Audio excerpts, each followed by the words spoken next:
Nearly 40 pupils have been killed at a school in western Uganda by rebels linked to the Islamic State group. A further 8 people remain in a critical condition after the attack on Lhubiriha Secondary School in Mpondwe. 5 militants carried out the attack at around 23:30 GMT on Friday, entering dormitories where the pupils lived. The Allied Democratic Forces, ADF, based in the Democratic Republic of Congo, DRC, have been blamed. Uganda's information minister said 37 students were confirmed to have been killed, but did not give their ages. 20 of them were attacked with machetes and 17 of them burned to death, Chris Baryomunsi told the BBC. Survivors said the rebels threw a bomb into the dormitory after the machete attack. It's not clear if this resulted in a fire in the building which was reported earlier. 6 students were also abducted to carry food that the rebels stole from the school's stores, he added. The militants then returned across the border into the DRC.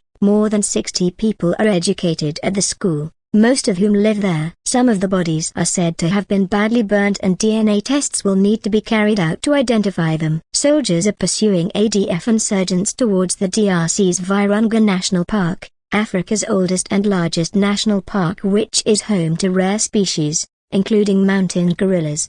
Militias including the ADF also use the vast expanse, which borders Uganda and Rwanda, as a hideout. Our forces are pursuing the enemy to rescue those abducted and destroy this group, defense spokesperson Felix Kulayajai said on Twitter. The Ugandan army has also deployed helicopters to help track the rebel group over mountainous terrain. Uganda and the DRC have held joint military operations in the east of Dr. Congo to prevent attacks by the ADF. Security forces had intelligence that rebels were in the border area on the DRC side for at least 2 days before Friday night's attack, Major General said. But local residents have criticized the authorities for not being prepared for an attack. If they are telling us the borders are secure and security is tight, I want the security to tell us where they were when these killers came to kill our people, one resident told reporters.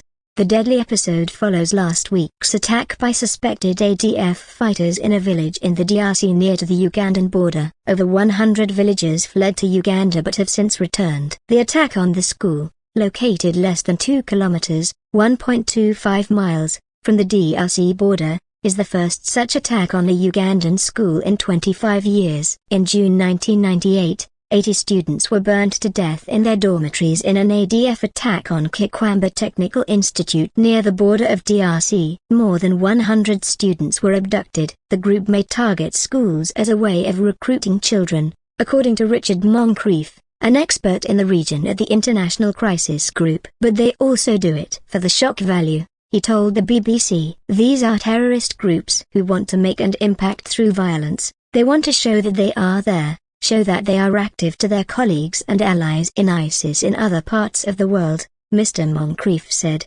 using another acronym for IS. The ADF was created in eastern Uganda in the 1990s and took up arms against long-serving President Yoweri Museveni, alleging government persecution of Muslims.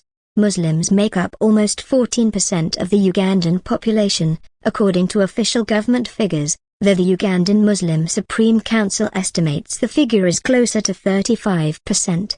Some members of the Ugandan Muslim community say they face discrimination in public life, including in education and the workplace. After defeat by the Ugandan army in 2001, the ADF relocated to North Kivu province in the DRC. The group's principal founder, Jamal Makalu, was arrested in Tanzania in 2015 and is in custody in a Ugandan prison. ADF rebels have been operating from inside the DRC for the past 2 decades. Makalu's successor, Musasika Balaku, reportedly first pledged allegiance to the Islamic State group in 2016, but it was not until April 2019 that it first acknowledged its activity in the area. Islamic State as a group has been mostly defeated, though there are significant numbers of IS-affiliated militant groups across the Middle East and Africa. After years of not operating openly in Uganda, the ADF was blamed for a series of attacks in late 2021 including suicide bombings in Uganda's capital Kampala.